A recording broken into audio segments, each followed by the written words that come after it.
High বন্ধুরা, রজনীগন্ধার এই গাছগুলো বসিয়েছিলাম 1 বছর আগে।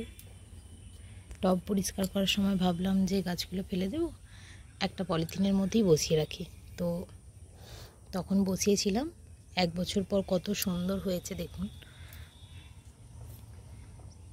এই যে দেখুন, এইগুলো সব স্টিক উঠবে রজনীগন্ধার,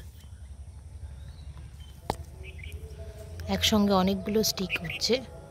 এগুলো সবগুলোই, এইটা দেখুন, এগুলোও সব উঠছে।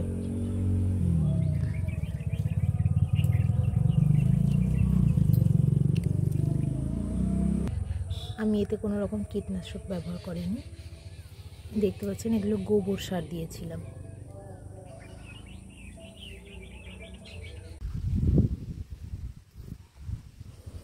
গাছগুলো যে এতটা সুন্দর হবে আমিও ভাবিনি। এগুলো তখন কোনো যত্ন ছাড়াই বড় হয়েছে।